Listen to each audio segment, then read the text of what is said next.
নমস্কার, প্রতিদিনের মতো আজও আমি নতুন একটা রেসিপি নিয়ে আপনাদের সামনে হাজির হয়ে গেছি।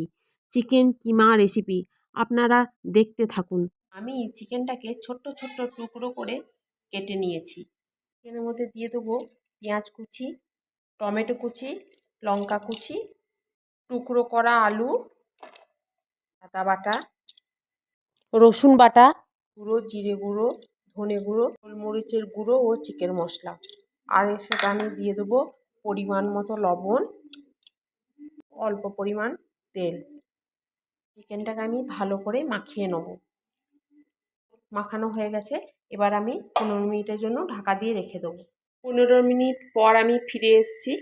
কড়াই আমার গরম হয়ে গেছে, কড়াইয়ের মধ্যে আমি তেল দিয়ে দিয়েছি। তেলও আমার গরম হয়ে গেছে, এবার আমি চিকেনটা দিয়ে দেবো।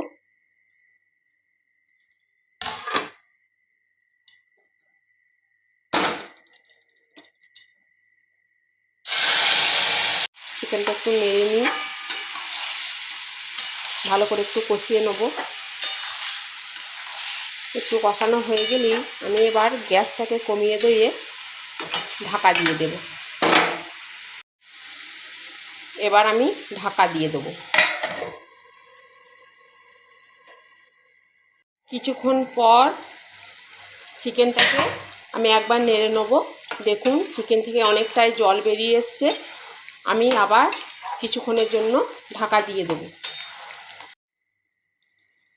চিকেনটা আমার রেডি হয়ে গেছে। বাহ, খুব সুন্দর একটা গন্ধ বেরিয়ে এসছে, দেখতেও খুব সুন্দর হয়েছে। এবার আমি চিকেনটা নামিয়ে নেব। নামানোর আগে সামান্য পরিমাণ গরম মশলা দিয়ে দেবো। এবার আমি নামিয়ে নিচ্ছি। রেডি হয়ে গেছে আমার চিকেন কিমা। আপনারা অবশ্যই এইভাবে বাড়িতে বানিয়ে দেখবেন। নমস্কার।